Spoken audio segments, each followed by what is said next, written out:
आज हम बात करेंगे एक लव स्टोरी की, जहां कविता और संगीत दो अकेले दिलों को एक कर देता है।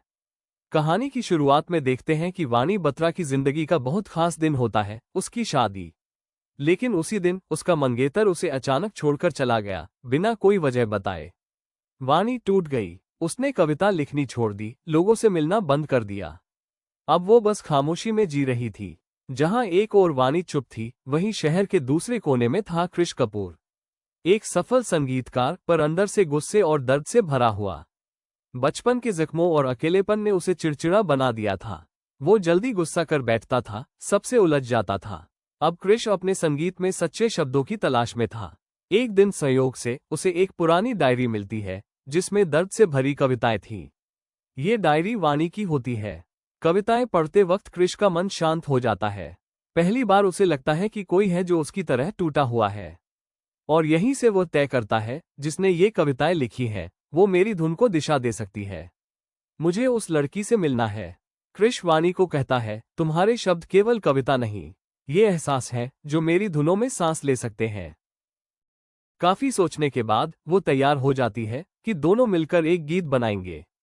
कृष और वाणी अब साथ काम करने लगते हैं। शुरुआत में दोनों के बीच थोड़ी दूरी होती है, लेकिन जैसे जैसे शब्द और सुर जुड़ते हैं, वैसे वैसे दिल भी जुड़ने लगते हैं। वाणी फिर से कविता लिखने लगती है। कृष का संगीत कोमल हो जाता है, अब उसमें गहराई आने लगती है। एक दिन गीत की रचना करते हुए वाणी अचानक रुक जाती है। उसे कुछ चीजें याद नहीं रहती, नाम, तारीखें, बातें। मुझे कुछ बातें कब कभी याद नहीं रहती, इसीलिए मैं ये डायरी साथ रखती हूँ। एक दिन कृष और वाणी साथ आ रहे होते हैं, तभी दूर से वाणी की माँ और पिता दोनों उन्हें देख लेते हैं। वाणी की मां भड़क उठती है, उन्हें लगता है कि फिर कोई लड़का वाणी के जीवन में आकर उसे तोड़ देगा। गुस्से, तनाव और शर्म के उस पल में वाणी का सिर चकरा जाता है और वो बेहोश होकर जमीन पर गिर जाती है। अस्पताल में वाणी बेहोशी में होती है और उसकी मां कृष पर बहुत गुस्सा करती है। अगर तुम्हें इसका भला चाहिए तो इससे दूर रहो, ये पहले ही टूट चुकी है, तुम्हारे साथ रहकर और बिगड़ जाएगी। कृष कुछ नहीं बोलता, उसकी आंखें नम हो जाती हैं, लेकिन वो वहां से हटता नहीं। जांच में पता चलता है कि वाणी को एक ऐसी बीमारी है जो धीरे धीरे सारी यादें मिटा देती है। वाणी यह बात कृष को नहीं बताती। उसका डर था कृष उसे देखकर दुखी न हो जाए। वो चुपचाप उससे दूर होने लगती है। कृष किसी इवेंट के लिए जा रहा होता है और वाणी की मुलाकात होती है उसके एक्स से, जिसे देखकर वो कृष को भूल जाती है और उसे पुरानी बातें याद आने लगती हैं, वो पल जो उसने महेश के साथ बिताए थे। वाणी को अकेले देखकर महेश उसका फायदा उठाने की कोशिश करता है और उस पर झूठा प्यार जताता है। वाणी को अब भी लगता है कि वो महेश के साथ एक रिश्ते में है। वो बार बार एक ही बात कहती है, हम शादी करेंगे ना? तुम मुझे छोड़कर तो नहीं जाओगे ना? ऐसे करते करते वाणी अचानक चिल्लाने लगती है। उसकी आवाज सुनकर पार्टी के सभी लोग इकट्ठा हो जाते हैं। डर के मारे महेश वाणी की बेइज्जती करता है और गुस्से में सिक्योरिटी गार्ड्स को बुला लेता है।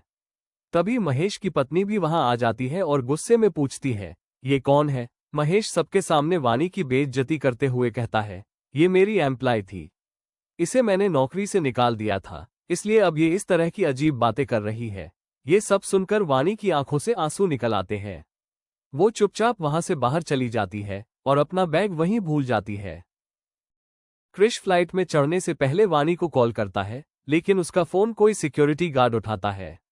वही गार्ड उस पार्टी का होता है जहां वाणी अपना बैग भूल गई थी। उसी बैग में वाणी का फोन भी होता है। वाणी की फिक्र में कृष अपनी फ्लाइट छोड़ देता है और तुरंत एयरपोर्ट से निकलकर वाणी को ढूंढने निकल पड़ता है। जब कृष वाणी से मिलता है तो वाणी रोते हुए कहती है, मेरी बीमारी की वजह से मैं सब कुछ भूलती जा रही हूँ और एक दिन तुम्हें भी भूल जाऊंगी। कृष उसका हाथ पकड़कर प्यार से कहता है, मैं तुम्हारे साथ रहूंगा, तुम्हें कभी भी खुद से दूर नहीं होने दूंगा और तुम्हें खुद को भूलने भी नहीं दूंगा। वाणी की डॉक्टर सलाह देती है कि उसे कुछ समय के लिए ब्रेक ले लेना चाहिए और कहीं घूमने चले जाना चाहिए। अब दोनों मिलकर तय करते हैं कि वे साथ में अच्छा समय बिताएंगे और दूर पहाड़ों की ओर चले जाते हैं। वापस लौटने के बाद कृष का एक बड़ा कॉन्सर्ट होता है। तभी वहां वाणी की मुलाकात वापस से महेश से हो जाती है, जो इस शो को स्पॉन्सर कर रहा होता है। वो वाणी की बीमारी का फायदा उठाते हुए उसे अकेले ले जाता है और झूठी बातें बोलकर फंसाने की कोशिश करता है। वो कहता है, मैं आज भी तुमसे प्यार करता हूँ, लेकिन मैं अपनी पत्नी से तलाक नहीं ले सकता। पर हम फिर भी साथ रह सकते हैं। तभी क्रिश वहां आ जाता है और महेश को मारता है। वाणी फिर से क्रिश को भूल जाती है।